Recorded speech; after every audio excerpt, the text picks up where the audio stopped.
നമ്മുടെ ജീവിതത്തില് ഓരോ പ്രധാനപ്പെട്ട ഘട്ടത്തിലും അല്ലെങ്കിൽ പ്രധാനപ്പെട്ട എന്തെങ്കിലും ഒരു സംഗതി നമ്മൾ തുടങ്ങുന്നതിന് മുന്നേ അതിനുവേണ്ടി നമ്മൾ തയ്യാറെടുക്കാറുണ്ടല്ലേ?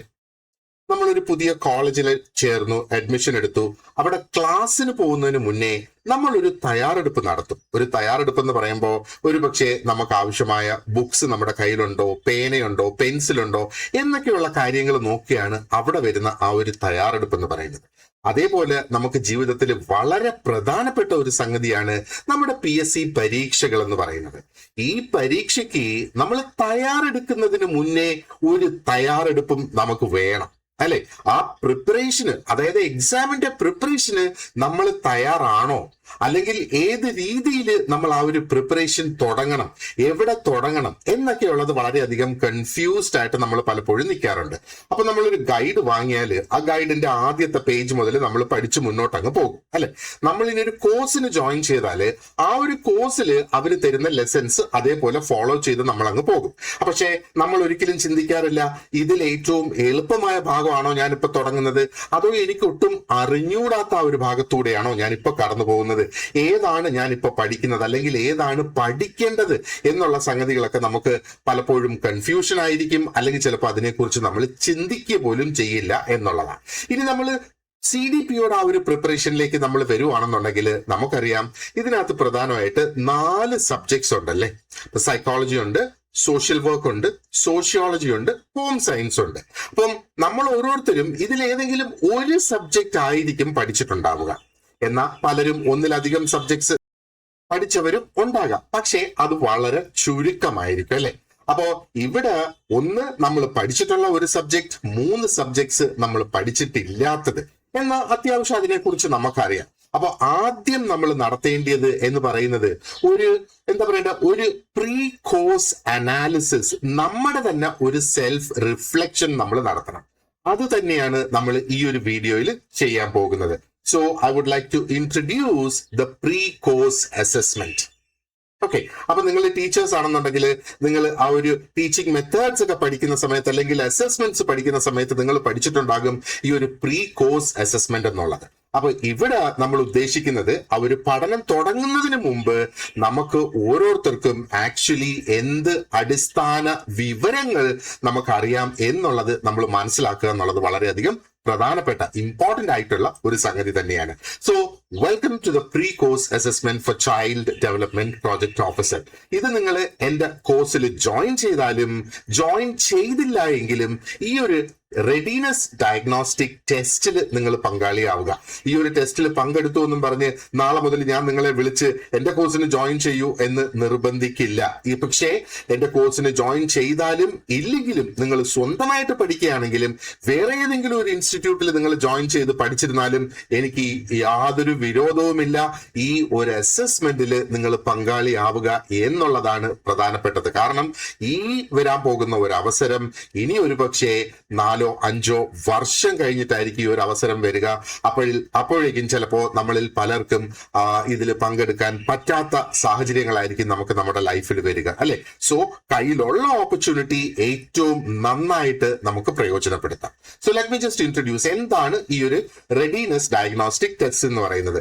ഇതൊരു പ്രീ കോഴ്സ് അസസ്മെന്റ് ആണ്. അതായത് കോഴ്സ് തുടങ്ങുന്നതിന് മുന്നേ ഉള്ള അസസ്മെന്റ് ആ ഒരു CDPO എക്സാമിന് വേണ്ടി തയ്യാറെടുക്കുന്ന സ്റ്റുഡൻസ് ആണിത് അറ്റൻഡ് ചെയ്യേണ്ടത്. ഇനി കൂടുതൽ let me give you more information on this. അപ്പൊ ഈ ഒരു ടെസ്റ്റില് നമ്മൾ 100 ചോദ്യങ്ങൾ, മൾട്ടിപ്പിൾ ചോയ്സ് ക്വസ്റ്റ്യൻസിന്റെ 100 ചോദ്യങ്ങൾ തയ്യാറാക്കിയിട്ടുണ്ട്. ആൻഡ് ഇത് സോഷ്യോളജിയിൽ നിന്നുള്ള ക്വസ്റ്റ്യൻസ് ഉണ്ട്, സൈക്കോളജിയിൽ നിന്നുണ്ട്, ഹോം സയൻസിൽ നിന്നുണ്ട്, സോഷ്യൽ വർക്ക് അല്ലെങ്കിൽ സോഷ്യൽ സെക്യൂരിറ്റി എന്ന് ജസ്റ്റ് അവിടെ പറഞ്ഞു, കാരണം അതും സോഷ്യൽ വർക്കിന്റെ ഭാഗമായിട്ട് വരുന്നത്. നമ്മുടെ 4 ടോപ്പിക്സ് സബ്ജക്ട്സ് നമുക്കറിയാം: sociology, psychology, home science and social work. ഇത്രയാണ് നമ്മുടെ 4 പ്രധാനപ്പെട്ട സബ്ജക്ട്സ് എന്ന് പറയുന്നത്, അല്ലെ? അപ്പൊ ഈ ക്വസ്റ്റ്യൻസ് നമ്മൾ കൃത്യമായിട്ട് ആ ഒരു PSC മോഡലിൽ തന്നെയാണ് തയ്യാറാക്കിയിട്ടുള്ളത്. എന്നാൽ വളരെ ബേസിക് ആയിട്ടുള്ള ആ ചോദ്യങ്ങളല്ല, നമുക്ക് കാണാതെ പഠിച്ച് പറയാൻ പറ്റുന്ന ആ ചോദ്യങ്ങളല്ല. അപ്പൊ ഈ ഒരു ടെസ്റ്റ് ചെയ്യുന്നതിന് മുന്നേ നിങ്ങൾ ഒന്നും പഠിക്കേണ്ടതായിട്ടില്ല. നിങ്ങളൊരു ഫ്രഷ് മൈൻഡോട് കൂടി ഈ ഒരു ടെസ്റ്റ് സ്റ്റാർട്ട് ചെയ്യുക, ടെസ്റ്റ് കംപ്ലീറ്റ് ചെയ്യുക. ബാക്കി അതിന്റെ റിസൾട്ട്സ് ഞാൻ നിങ്ങൾക്ക് പറഞ്ഞു തരുന്നതായിരിക്കും. അപ്പൊ ഈ ഒരു ടെസ്റ്റിന്റെ ഡിസൈൻ എയിം എന്ന് പറയുന്നത് അല്ലെങ്കിൽ ഇതിന്റെ ഉദ്ദേശം എന്ന് പറയുന്നത് to check how well a student understands concepts, laws, schemes and important topics. Already, അതായത് നിങ്ങൾ പ്രിപ്പറേഷൻ തുടങ്ങുന്നതിന് മുന്നേ ഓൾറെഡി എന്തറിയാം എന്നുള്ളത് മനസ്സിലാക്കുന്നതിന് വേണ്ടിയിട്ടാണ്. അത് എനിക്കും മനസ്സിലാക്കാനായിട്ട് സാധിക്കും, അതിലും ഉപരി നിങ്ങൾക്ക് മനസ്സിലാക്കാനായിട്ട് സാധിക്കും. കാരണം ഇൻഫർമേഷൻ നമ്മൾ എങ്ങനെയാണ് ഗ്യാദർ ചെയ്യുന്നത്? നമ്മൾ ഇൻഫർമേഷൻ ഗ്യാദർ ചെയ്ത് നമുക്ക് ഓൾറെഡി ബിൽഡ് ആയിട്ടുള്ള ആ ഒരു ബേസിന്റെ പുറത്തേക്കാണ് നമ്മൾ ഇൻഫർമേഷൻ വെക്കുന്നത്, അല്ലെ? അപ്പൊ ആ ഒരു ബേസ് നമുക്ക് അവിടെ നിൽപ്പുണ്ടെങ്കിൽ ആ ഒരു ബേസിന്റെ ഇൻഫർമേഷൻ നമ്മൾ വീണ്ടും അവിടെ ആഡ് ചെയ്ത് സമയം കളയേണ്ടതില്ല എന്നുള്ളതാണ് ഇതിന്റെ ഈ ഒരു ഡയഗ്നോസ്റ്റിക് ടെസ്റ്റിന്റെ ആ ഒരു റോൾ എന്ന് പറയുന്നത്. ഓക്കെ, സോ ഇനി ഈ ഒരു അസസ്മെന്റിലൂടെ you will be able to understand your current preparation level. ആ ഒരു കോഴ്സ് സ്റ്റാർട്ട് ചെയ്യുന്നതിന് മുന്നേ നമ്മുടെ ആ ഒരു പ്രിപ്പറേഷൻ ലെവൽ നമുക്ക് മനസ്സിലാക്കാം. ഓക്കെ, അത്യാവശ്യം എനിക്ക് സോഷ്യോളജിയിലെ കുറെ കോൺസെപ്റ്റ്സ് അറിയാം, അല്ലെ സൈക്കോളജിയിൽ എനിക്ക് നല്ല അത്യാവശ്യം മാർക്ക് കിട്ടി കുറെ കോൺസെപ്റ്റ്സ് അറിയാം, പക്ഷെ ഹോം സയൻസിൽ എനിക്ക് ഒന്നും അറിയില്ല. അപ്പൊ നമ്മൾ സ്റ്റാർട്ട് ചെയ്യേണ്ടത് എവിടെ നിന്നാണ്? നമ്മൾ ഹോം സയൻസിൽ നിന്ന് സ്റ്റാർട്ട് ചെയ്യണം. നമ്മുടെ കോഴ്സിന് ഒരു കോമൺ ആയിട്ടുള്ള ഒരു ടൈം ടേബിളും അതിന് ഒരു കോമൺ ആയിട്ടുള്ള ഒരു സിലബസും ഉണ്ട്, അല്ലെ? PSCയുടെ സിലബസ് തന്നെയാണ്, പക്ഷെ നമ്മളത് മോഡിഫൈ ചെയ്ത് നമ്മുടെ കോഴ്സിലേക്ക് അഡാപ്റ്റ് ചെയ്താണ് കൊണ്ടുവരുന്നത്. ആ ടോപ്പിക്സ് ചേഞ്ച് ആക്കിയിട്ടല്ല, അത് പഠിക്കേണ്ട ആ ഒരു രീതിയിലാണ് നമ്മൾ ആ ഒരു ചേഞ്ചസ് കൊണ്ടുവരുന്നത്. അപ്പോ നിങ്ങളുടെ വീക്ക് ഏരിയ നിങ്ങൾക്ക് അറിയാമെങ്കിൽ നമ്മുടെ ആ ഒരു കോമൺ ആയിട്ടുള്ള ടൈം ടേബിളിന്റെ ഉള്ളിൽ നിന്നുകൊണ്ട് നിങ്ങൾക്ക് ഒരു ഇൻഡിവിജ്വലൈസ്ഡ് ആയിട്ടുള്ള ഒരു സ്റ്റഡി പ്ലാൻ എനിക്ക് പ്രൊപ്പോസ് ചെയ്യാനായിട്ട് സാധിക്കും. ആ സ്റ്റഡി പ്ലാൻ അനുസരിച്ച് നിങ്ങൾക്ക് പഠിച്ച് മുന്നോട്ട് പോകാനും സാധിക്കും. അതാണ് ഈ ഒരു ടെസ്റ്റിന്റെ ഒരു ഉദ്ദേശം എന്ന് പറയുന്നത്. ആൻഡ് ഇറ്റ് വിൽ ഷോ, അതായത് ഏത് സബ്ജക്റ്റിലൊക്കെ നിങ്ങൾ സ്ട്രോങ് ആണ്, ഏത് സബ്ജക്റ്റിനൊക്കെ കൂടുതൽ ഇൻഫർമേഷൻ ആവശ്യമായിട്ടുണ്ട്, അല്ലെങ്കിൽ കൂടുതൽ ടൈം നമ്മൾ സ്പെൻഡ് ചെയ്യേണ്ടതായിട്ടുണ്ട്. ഇപ്പൊ നിങ്ങൾ ജോലിയൊക്കെ ചെയ്യുന്നവരാണെന്നുണ്ടെങ്കിൽ ചിലപ്പം 1 മണിക്കൂർ മാക്സിമം ഒരു ദിവസം കിട്ടുമായിരിക്കും. പക്ഷെ ഇപ്പൊ ഇത്രയും നേരത്തെ നമ്മൾ പ്രിപ്പറേഷൻ സ്റ്റാർട്ട് ചെയ്യുന്നത് കൊണ്ട് ആ 1 മണിക്കൂർ മതി. പക്ഷേ നമുക്ക് ഓൾറെഡി അറിയാവുന്ന ടോപ്പിക്കിന്റെ പുറത്ത് നമ്മൾ ആ 1 മണിക്കൂർ ഇപ്പൊ സ്പെൻഡ് ചെയ്യേണ്ട. നമുക്ക് അറിയാവുന്ന സംഗതികൾ നമ്മൾ റിവിഷനിൽ ഇനി അത് കവറപ്പ് ചെയ്ത് പോയാൽ മതി. അതാണ് അതിന്റെ പിന്നിൽ ആ ഒരു ഉദ്ദേശം. അവിടെയാണ് ആ ഒരു ഇൻഡിവിജ്വലൈസ്ഡ് ആയിട്ടുള്ള ആ ഒരു സ്റ്റഡി പ്ലാൻ വരിക. ഇനി നിങ്ങൾ നമ്മുടെ കോഴ്സിന് ജോയിൻ ചെയ്ത് കഴിഞ്ഞിരുന്നാലും ശരി തന്നെ, കണ്ടിന്യൂസ് ആയിട്ട് നമ്മൾ ഇതേപോലെ എല്ലാ വീക്കിലും അസസ്മെന്റ് ടെസ്റ്റുകൾ നടത്തിക്കൊണ്ടേയിരിക്കും. ആൻഡ് ഇതിന്റെ ഒരു ഡാഷ്ബോർഡ് നിങ്ങൾക്ക് അവൈലബിൾ ആയിരിക്കും. ആ ഒരു ഡാഷ്ബോർഡിൽ നിങ്ങൾക്ക് കാണാൻ കഴിയും ഏത് സബ്ജക്റ്റിന്റെ ടെസ്റ്റ് ആയിരുന്നു, എന്ന് അറ്റൻഡ് ചെയ്തായിരുന്നു, എത്ര മാർക്ക് കിട്ടി, അതിൽ ഏതൊക്കെ ഏരിയാസിൽ നല്ലതുപോലെ സ്കോർ ചെയ്ത് ഏതൊക്കെ ഏരിയാസിൽ സ്കോർ കുറഞ്ഞ ഏരിയയിലാണല്ലോ നിങ്ങൾ ഫോക്കസ് ചെയ്യേണ്ടത്. അപ്പൊ സ്വാഭാവികമായിട്ടും എന്റെ കൂടെ പഠിക്കുന്നവരുടെ നിലവാരം എങ്ങനെ, അവരുടെയും ആ ഒരു ഓവറോൾ പെർഫോമൻസ് എന്താണ് എന്നുള്ളത് ഡാഷ്ബോർഡിൽ അവൈലബിൾ ആകും. നിങ്ങളുടെ ഓരോരുത്തരുടെയും ഇൻഡിവിജ്വൽ ആയിട്ടുള്ള പെർഫോമൻസ് അത് നിങ്ങൾക്ക് മാത്രമേ അത് കാണാനും സാധിക്കുകയുള്ളൂ എന്നുള്ളതാണ്. പക്ഷെ ആ ഒരു overall will be visible to all people in that classroom. നമ്മുടെ ഒരു ക്ലാസ് റൂം എന്ന് ഉദ്ദേശിക്കുന്നത് ഏകദേശം 22 സ്റ്റുഡൻസ് ഒക്കെയാണ് ഒരു ക്ലാസ്സിൽ നമ്മൾ അഡ്മിറ്റ് ചെയ്യുക. അത്രയും ആയിക്കഴിഞ്ഞാൽ നമ്മൾ ആ ഒരു ക്ലാസ് ബാച്ച് അഡ്മിഷൻ ക്ലോസ് ചെയ്തിട്ട് അടുത്ത ബാച്ചിലേക്ക് പിന്നെ സ്റ്റുഡൻസിനെ മാറ്റും എന്നുള്ളതാണ്. ഓക്കെ, അപ്പൊ ഇത് നമ്മൾ ഓൺലൈൻ ആയിട്ട് നിങ്ങൾക്ക് ചെയ്യാനായിട്ടാണ് തയ്യാറാക്കിയിട്ടുള്ളത്. അത് എങ്ങനെ നമുക്ക് മൊബൈലിൽ നിന്ന് ചെയ്യാം എന്നുള്ളതിന്റെ സ്റ്റെപ്സും ഞാനിപ്പോ പറഞ്ഞു തരാം. അപ്പൊ ഒന്ന് മനസ്സിൽ വെച്ചോളൂ, ഇതൊരു പ്രാക്ടീസ് ടെസ്റ്റ് അല്ല. അതായത് ഈ ഒരു ടെസ്റ്റില് നിങ്ങൾക്ക് മിസ്റ്റേക്ക് വരുത്താം, അതുകൊണ്ട് ഒരു നാണക്കേടും വിചാരിക്കേണ്ട. ഈ ഒരു ടെസ്റ്റില് 0 സ്കോർ ചെയ്യാം, 5 സ്കോർ ചെയ്യാം, 10 സ്കോർ ചെയ്യാം, 100 സ്കോർ ചെയ്യാം. ഒരിക്കലും ഇതിനകത്ത് മാർക്ക് കുറഞ്ഞു എന്നും പറഞ്ഞ് ഒരു നാണക്കേട് വിചാരിക്കരുത്. കാരണം this is the reality check. നമ്മുടെ ഈ 2026 വരുന്ന ഇനി വരാനിരിക്കുന്ന നോട്ടിഫിക്കേഷൻ നമുക്കറിയാം, ഈ മാസം തന്നെ നോട്ടിഫിക്കേഷൻ വരും. അപ്പൊ അതിലെ തയ്യാറെടുപ്പിനുള്ള ഒരു റിയാലിറ്റി ചെക്കാണ് നമ്മൾ ഇവിടെ ഈ ചെയ്തത്. കാരണം നമ്മൾ അറിയാതെ എന്തെങ്കിലും ചെയ്യുന്നതിന് പകരം വളരെ കൃത്യമായ അറിവോടുകൂടിയും പ്ലാനിങ്ങോടുകൂടിയും നമ്മൾ മുന്നോട്ട് നീങ്ങുന്നതല്ലേ എന്തുകൊണ്ടും നമുക്ക് നല്ലത്. അപ്പൊ ഈ ഒരു ടെസ്റ്റിന് ശേഷം ഒരു ക്ലിയർ ഐഡിയ നിങ്ങൾക്കുണ്ടാകും as to where you stand and എന്ത് തരത്തിലുള്ള സപ്പോർട്ടാണ് നിങ്ങൾക്ക് എന്നിൽ നിന്ന്, അല്ലെങ്കിൽ നിങ്ങളുടെ മെന്റേഴ്സിൽ നിന്ന്, നിങ്ങളുടെ ടീച്ചേഴ്സിൽ നിന്ന്, അല്ലെങ്കിൽ നിങ്ങളുടെ പ്രിപ്പറേഷൻ ബുക്സിൽ നിന്ന് ഡയറക്റ്റ് ആയിട്ട് പ്രിപ്പയർ ചെയ്യുന്നവരായിരുന്നാൽ പോലും അവിടെ നിങ്ങൾക്ക് ഇനി എന്താണ് ആവശ്യം എന്നുള്ളത് അവിടെ അറിയും. ഒന്ന് ആലോചിക്കുക, ഇത് പ്രീ കോഴ്സ് അസസ്മെന്റ് ആണ്. കോഴ്സ് തുടങ്ങിയതിനു ശേഷം പിന്നെയും നടത്തുന്ന അസസ്മെന്റ്സ് പിന്നെ പ്രീ കോഴ്സ് അസസ്മെന്റ്സ് അല്ല, പിന്നെ ആ ഒരു സമയത്ത് നമ്മുടെ നിലവാരം അറിയുന്നതിന് വേണ്ടി നമ്മൾ നടത്തുന്ന കണ്ടിന്യൂസ് ഇവാലുവേഷൻ ആയിരിക്കും അത്. ആ കണ്ടിന്യൂസ് ഇവാലുവേഷന്റെ അടിസ്ഥാനത്തിൽ നിങ്ങളുടെ ഇൻഡിവിജ്വൽ പ്ലാൻസിൽ കണ്ടിന്യൂസ് ആയിട്ട് വേണ്ടി വന്നാൽ ചേഞ്ചസ് വരുത്തണം. അങ്ങനെ നമുക്ക് ഇതിനെ കൃത്യമായിട്ട് ടാക്കിൾ ചെയ്ത് പോകാനായിട്ട് സാധിക്കുള്ളൂ അല്ലെ. സോ നിങ്ങൾ ഇപ്പം ഒരു ഗൂഗിൾ ഫോം ആണ് ഞാൻ ഇതിന് വേണ്ടിയിട്ട് ഉപയോഗിക്കുന്നത്. അതിനെ ഒരു ക്വിസ് ആക്കി മാറ്റിയിരിക്കുകയാണ്. അപ്പൊ ഞാൻ തരുന്ന ലിങ്കിൽ ക്ലിക്ക് ചെയ്ത് കഴിയുമ്പം ഇതേപോലെ ഒരു പേജ് നിങ്ങളുടെ മൊബൈലിൽ ഓപ്പൺ ആകും. ലാപ്ടോപ്പിലാണെങ്കിലും സമാനമായ പേജ് തന്നെയാണ് അവിടെ വരിക. ആൻഡ് ആദ്യം തന്നെ ഇതൊന്ന് നോക്കിയേ.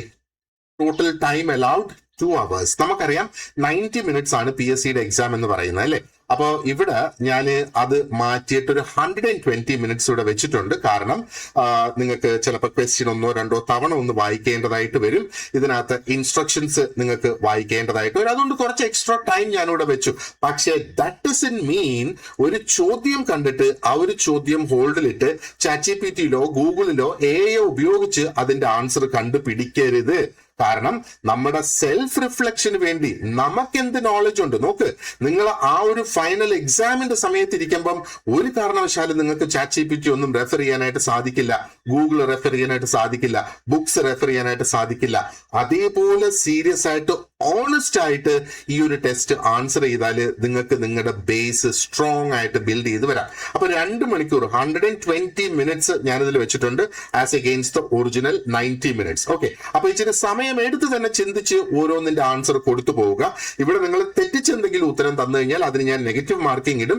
നിങ്ങൾ ഉത്തരം കൊടുക്കാതെ ഒരു ചോദ്യം അങ്ങ് വിടുകയാണെങ്കിൽ അതിന് നെഗറ്റീവ് മാർക്കിംഗ് ഉണ്ടാകില്ല. പക്ഷേ അത് നമുക്ക് അറിയാത്ത ഏരിയ എന്ന നിലയിലായിട്ട് എനിക്ക് നിങ്ങളുടെ ഡാഷ്ബോർഡിൽ അതിനെ മാർക്ക് ചെയ്യാനായിട്ട് സാധിക്കും. അപ്പോൾ ആദ്യം കാണുന്ന ഈ ഒരു സ്ക്രീനിൽ നിങ്ങളുടെ പേര് ഇവിടെ ഒന്ന് ടൈപ്പ് ചെയ്ത് കൊടുക്കുക. ഫുൾ നെയിം ആയിരുന്നാലും ഫസ്റ്റ് നെയിം ആയിരുന്നാലും അത് ഇവിടെ ഒന്ന് ടൈപ്പ് ചെയ്ത് കൊടുക്കുക. ആൻഡ് ഈ നെയിം ആയിരിക്കില്ല ഞാൻ ഡാഷ്ബോർഡിൽ ഉപയോഗിക്കുന്നത്. ഡാഷ്ബോർഡിൽ നിങ്ങളുടെ ഇമെയിൽ ID ആയിരിക്കും ഉപയോഗിക്കുന്നത്. കാരണം പേര് റിപ്പീറ്റഡ് ആയിട്ട് വരാം, പക്ഷേ ഇമെയിൽ ID എല്ലാവർക്കും യുണീക്ക് ആയിരിക്കും അല്ലെ. അപ്പൊ ഇവിടെ പേര് നിങ്ങൾ കീൻ ചെയ്ത് കഴിയുമ്പോഴത്തേക്ക് ഈ സ്റ്റാർട്ട് ബട്ടൺ ആക്റ്റീവ് ആകും. എന്നിട്ട് സ്റ്റാർട്ട് ബട്ടണിൽ നമ്മളൊന്ന് ക്ലിക്ക് ചെയ്ത് കൊടുക്കുക. അത് ക്ലിക്ക് ചെയ്ത് കഴിയുമ്പോഴത്തേക്ക് നമ്മൾ ഇങ്ങനെ ഒരു പേജിലേക്ക് വരും. ഈ പേജിൽ വരും. ഇവിടെ നമുക്ക് അതിന്റെ ആ ഒരു ടൈം കാണാനായിട്ട് കഴിയും. 1 hour 59 minutes ഇവിടെ ബാക്കി നിൽക്കുന്നു. ആൻഡ് ഈ ഒരു കോഡ് നമുക്ക് പിന്നീട് ഇത് സബ്മിറ്റ് ചെയ്യുന്ന സമയത്ത് ആവശ്യമായിട്ട് വരുന്ന കോഡാണ്. അത് എഴുതി വെക്കേണ്ട കാര്യമൊന്നുമില്ല, അത് ആ ഒരു സമയത്ത് ഓട്ടോമാറ്റിക്കലി വന്നോളും. ഞാനത് പറഞ്ഞുതരാം. ആൻഡ് ദെൻ ഇവിടെ നമ്മൾ ഈ ഒരു സൈൻ ഇനിൽ ക്ലിക്ക് ചെയ്യുക. സൈൻ ഇനിൽ ക്ലിക്ക് ചെയ്യുമ്പോഴത്തേക്ക് പിന്നെ സ്ക്രീൻ ഇങ്ങനെ അങ്ങ് മാറും. അതങ്ങ് പോയി നിങ്ങൾ ലോഗ്ഡ് ഇൻ ആയി. അപ്പോൾ ഈ ടെസ്റ്റിനെ കുറിച്ച് ഞാനിപ്പോൾ എക്സ്പ്ലെയിൻ ചെയ്ത കാര്യങ്ങളൊക്കെ തന്നെയാണ് ഇവിടെ എഴുതി വെച്ചിട്ടുള്ളത്. അത് ഒന്ന് വായിച്ചു നോക്കാം, ഓടിച്ച് ഇല്ലെങ്കിൽ വായിക്കാതിരിക്കാം. ആൻഡ് ആ പേജിന്റെ താഴോട്ട് വരുമ്പോൾ ഇവിടെ ഇമെയിൽ ID ഞാൻ പറഞ്ഞു, ഇതിന് ഇമെയിൽ ID മാൻഡേറ്ററി ആണ്. എങ്കിൽ മാത്രമേ എനിക്ക് ഡാഷ്ബോർഡ് തയ്യാറാക്കാനായിട്ട് സാധിക്കുള്ളൂ. അപ്പൊ നിങ്ങൾ ചൂസ് ചെയ്തേക്കുന്ന ആ ഒരു ഇമെയിൽ ID ഇന്നതാണ് എന്ന് അവിടെ എഴുതി കാണിക്കും. അപ്പോൾ ഇവിടെ ഒരു ടിക്ക് മാർക്ക് ഇടുക, അവിടെ ഒന്ന് ക്ലിക്ക് ചെയ്താൽ മതി. ആൻഡ് എന്നിട്ട് നമ്മൾ നെക്സ്റ്റിൽ പ്രസ് ചെയ്യണം. അപ്പോ നമ്മൾ ആ ഒരു ക്വസ്റ്റ്യൻ പേജിലേക്ക് വരുന്നത്. ഇപ്പൊ സോഷ്യോളജിയുടെ 25 ചോദ്യങ്ങളുണ്ട്, ഹോം സയൻസിന്റെ 25 ഉണ്ട്, സൈക്കോളജിയുടെ 25 ഉണ്ട്. അങ്ങനെ 4 സബ്ജക്റ്റിനും 25 ചോദ്യങ്ങൾ വീതമാണ് ഇവിടെയുള്ളത്. അപ്പൊ ആദ്യം നിങ്ങൾക്ക് സോഷ്യോളജിയുടെ 25 ചോദ്യങ്ങൾ കാണാം. അപ്പൊ ഓരോ ക്വസ്റ്റ്യനും അതിന്റെ ഓപ്ഷൻസും താഴോട്ടുണ്ട്. കറക്റ്റ് ഓപ്ഷൻ എന്ന് നിങ്ങൾ വിചാരിക്കുന്നത് ക്ലിക്ക് ചെയ്ത് പോവുക. ആ 25ാമത്തെ ക്വസ്റ്റ്യൻ ആകുമ്പോഴേക്കും വീണ്ടും അവർ നെക്സ്റ്റ് ബട്ടൺ വരും. അപ്പൊ നെക്സ്റ്റ് ക്ലിക്ക് ചെയ്ത് അടുത്ത സെക്ഷനിലേക്ക് പോയി അതിന്റെ അങ്ങനെ കംപ്ലീറ്റ് 3 സെക്ഷൻസും കൂടെ നമ്മൾ അവിടെ കടക്കണം. ഓക്കെ, അപ്പോ സോഷ്യോളജി, സൈക്കോളജി, ഹോം സയൻസ്, അങ്ങനെ നമുക്ക് മൊത്തം 4 സെക്ഷൻസിലേക്ക് സോഷ്യൽ വർക്കും കൂടി ഉണ്ട്. 4 സെക്ഷൻസും അങ്ങ് കടക്കും. അതിനുശേഷം ലാസ്റ്റ് വരുന്ന സെക്ഷൻ ആണിത്. ഇവിടെയാണ് നമുക്ക് സബ്മിറ്റ് ബട്ടൺ ഉള്ളത്. അപ്പോൾ അത് നോക്കുക, ഞാൻ ആ ആദ്യത്തെ സ്ക്രീനിൽ കാണിച്ചു തന്നില്ലേ, ആ കോഡ് ഓട്ടോമാറ്റിക് ആയിട്ട് ഇവിടെ വരും. അതാണ് ഇവിടെ കാണിച്ച ഈ ഒരു കോഡ് എന്ന് പറയുന്നത്. ഈ സെയിം കോഡ്, ഈ മുകളിൽ കാണുന്ന സെയിം കോഡ് തന്നെ ലാസ്റ്റ് ആ ഒരു പേജിലും കൂടെ അവിടെ വരും. അപ്പൊ ഈ കോഡിനെ നമ്മൾ ഡിലീറ്റ് ചെയ്യുകയോ മാറ്റുകയോ ഒന്നും ചെയ്യരുത്. അതിനെ അങ്ങനെ തന്നെ നിലനിർത്തിക്കൊണ്ട് ഈ ഒരു സബ്മിറ്റ് ബട്ടൺ അങ്ങ് പ്രസ് ചെയ്യുക. നോക്ക്, ഞാൻ ഇതിനകത്തൊരു ടൈമർ സെറ്റ് ചെയ്തിട്ടുണ്ട്. 2 മണിക്കൂർ ആകുമ്പോഴേക്കും നിങ്ങളുടെ ഈ ഒരു ക്വിസ് അങ്ങ് എക്സ്പയർ ആകും. മനസ്സിലായോ? അത് എക്സ്പയർ ആകാൻ ഒരു 10 മിനിറ്റ് ഉള്ളപ്പം നിങ്ങൾക്ക് ഒരു നോട്ടിഫിക്കേഷൻ വരും, ക്വിസ് എക്സ്പയർ ആയിട്ടുണ്ട് അല്ലെങ്കിൽ എക്സ്പയർ ആകാൻ പോകുന്നു എന്ന് പറഞ്ഞൊരു റിമൈൻഡറും കൂടെ നിങ്ങൾക്ക് കിട്ടും. നമുക്കിപ്പം ആ ഒരു എന്താ പറയുക കണ്ടിന്യൂസ് ആയിട്ട് ഇത് ആക്ടിവേറ്റ് ചെയ്ത് വെക്കാനായിട്ട് കഴിയില്ല. അതൊരു അസസ്മെന്റ് ടെസ്റ്റ് ആയതുകൊണ്ട് തന്നെ, അതുകൊണ്ടാണ് ആ ഒരു ടൈമർ ഇതിനകത്ത് സെറ്റ് ചെയ്തിട്ടുണ്ട്. അപ്പോൾ 120 മിനിറ്റ് ആകുമ്പം തനിയെ അത് അങ്ങ് സബ്മിറ്റ് ആകും. നിങ്ങൾ സബ്മിറ്റ് ചെയ്തില്ലെങ്കിലും അതിനുശേഷം ഈ ടെസ്റ്റ് ചെയ്യണമെങ്കിൽ വീണ്ടും ഒന്നേന്നും പറഞ്ഞ് റീസ്റ്റാർട്ട് ചെയ്യേണ്ടതായിട്ട് വരും. ഓക്കെ, അപ്പോ നിങ്ങൾ സബ്മിറ്റ് ചെയ്ത് കഴിയുമ്പം ഈ ഒരു പേജിലേക്ക് വരും. അപ്പൊ ഇവിടെ നിന്ന് ഒന്നുകിൽ ഓൾറെഡി നിങ്ങൾ സബ്മിറ്റ് ചെയ്ത റെസ്പോൺസ് എഡിറ്റ് ചെയ്യണമെങ്കിൽ ഇത് ക്ലിക്ക് ചെയ്താൽ വീണ്ടും ആ സെയിം ക്വിസ് തന്നെ ഓപ്പൺ ആകും. ഇനി മറ്റൊരു റെസ്പോൺസ്, ഒരു പുതിയ ഒരു അറ്റംപ്റ്റ് നിങ്ങൾക്ക് ചെയ്യണം എന്നാണ് ഉദ്ദേശിക്കുന്നതെങ്കിൽ ഇത് ക്ലിക്ക് ചെയ്യുക. അപ്പോൾ ഒരു പുതിയ ഒരെണ്ണത്തിലേക്ക് പോകും. ഇനി അതല്ല നിങ്ങൾ ചെയ്തു തീർന്നു എന്ന് വിചാരിക്കുകയാണ് എന്നുണ്ടെങ്കിൽ ഈ ഒരു പേജ് അങ്ങ് ക്ലോസ് ചെയ്താൽ മതി, അത് അവിടെ അവസാനിക്കുക. ഇത് വീണ്ടും ഒന്നേന്നും പറഞ്ഞ് നിങ്ങൾക്ക് ഒന്നും കൂടെ ആ ടെസ്റ്റ് അറ്റംപ്റ്റ് ചെയ്യണമെന്ന് തോന്നുകയാണെങ്കിൽ നിങ്ങൾക്ക് ആ ഒരു ലിങ്കിൽ നിന്ന് വീണ്ടും അത് തുടങ്ങുക. പേജ് ക്ലോസ് ചെയ്താലും ആ ഒരു ലിങ്കിൽ നിന്ന് നിങ്ങൾക്ക് അത് സ്റ്റാർട്ട് ചെയ്യാനായിട്ട് സാധിക്കും. ഓക്കെ, അപ്പോ ഈ ഒരു ടെസ്റ്റ് ഞാൻ ഇപ്പോ ആക്ടിവേറ്റ് ചെയ്യുന്നു. ആൻഡ് ഒരു വീക്ക് വരെ വെയിറ്റ് ചെയ്തിട്ട് അടുത്ത ശനിയാഴ്ച ഞാൻ ഇതിന്റെ റിസൾട്ട്സ് നിങ്ങളുടെ ഇതേ സ്റ്റഡി ഗ്രൂപ്പിൽ തന്നെ ഞാൻ പബ്ലിഷ് ചെയ്യും. അപ്പോ ഒരു മിനിമലൈസ്ഡ് പേഴ്സണൽ പ്ലാൻ ഓരോരുത്തർക്കും, ഈ ടെസ്റ്റ് അറ്റംപ്റ്റ് ചെയ്യുന്ന എല്ലാവർക്കും ഒരു മിനിമലൈസ്ഡ് പേഴ്സണൽ പ്ലാനും അവിടെ ഉണ്ടാകും. നമ്മുടെ ബാച്ചിൽ ജോയിൻ ചെയ്യുന്നവർക്ക് നിർബന്ധമാണ് ഈ ഒരു ടെസ്റ്റ്. അപ്പൊ നേരത്തെ നമ്മൾ ക്ലാസ്സസ് സ്റ്റാർട്ട് ചെയ്തിട്ടുണ്ട്, അവരാരും ഈ ഒരു ടെസ്റ്റ് അണ്ടർഗോ ചെയ്തിട്ടില്ല. ഇനി അവരും കൂടി ഈ ഒരു ടെസ്റ്റ് അണ്ടർഗോ ചെയ്ത്, അവർക്ക് ഒരു പക്ഷേ മറ്റു ക്വസ്റ്റ്യൻസ് ആയിരിക്കും അതിനകത്ത് വരിക. പക്ഷേ അവരുടെ ഒക്കെ ആ ഒരു ലെവൽ അസസ്മെന്റിന് വേണ്ടിയിട്ട് ഈ ഒരു ടെസ്റ്റ് നമ്മൾ കണ്ടക്ട് ചെയ്ത് പോകുന്നതായിരിക്കും. ആർക്കെങ്കിലും എന്തെങ്കിലും ഡൗട്ട്സ് ഇതിനെ കുറിച്ചുണ്ടെങ്കിൽ നിങ്ങൾക്ക് ഗ്രൂപ്പിൽ മെസ്സേജ് ഇട്ട് ചോദിക്കാം, ഞാനത് ക്ലിയർ ചെയ്ത് തരാം. ഇനി അതല്ല എങ്കിൽ just go head and complete the assessment and let's begin in A good and glorified manner. Thank you very much for watching this video and you have an excellent day ahead. See you in the next video.